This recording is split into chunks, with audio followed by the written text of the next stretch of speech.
Alison Stewart takes on this cluttered field in her new book. It's called Junk, Digging Through America's Love Affair with Stuff. Alison, good morning to you. Good morning, everybody. Welcome. Good morning. Welcome back to Thank CBS News for you.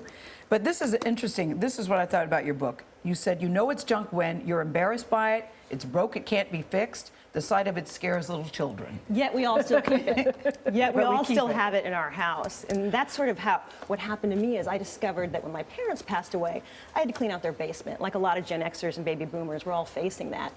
And they were sophisticated, elegant people, but that basement, if I could have poured concrete in it and say I didn't know what happened, I would have.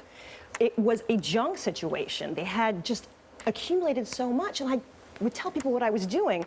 And the lady who did my nails, the lady who put Bernie Madoff behind bars, everybody had a junk story. Everybody. And my reporter radar went up, and I thought, what is going on in our world that we have this much stuff in the 21st century, and how is it affecting the way we live our lives? Go ahead, Charlie. No, I was just going to say, so why are we doing it? Yeah. It's an interesting mashup, I think, of generational issues going on right now. You have people like my folks who were born in 1929 who were taught to save. And then you have baby boomers who were taught to buy. And then it also became cheaper to buy new than to fix. And now you have millennials who, I went to a tiny house meetup, these kids who want to build the tiny houses.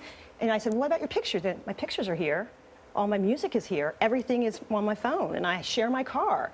So we have this mashup of all this extra stuff going on, and it's big business, let's just be honest. That's what I was going to say. So how much of a business is it out there for others? Well, one of the things I did was I embedded with junk removal companies across the country because junk removal is now a corporate enterprise with 1-800-GOT-JUNK. That's kind of funny to think.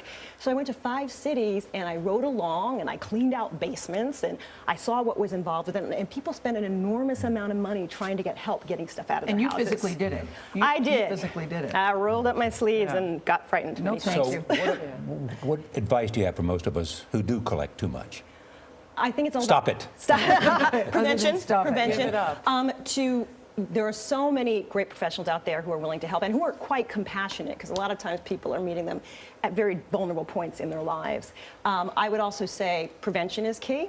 And if you really want to clean out, bring a friend and don't touch it.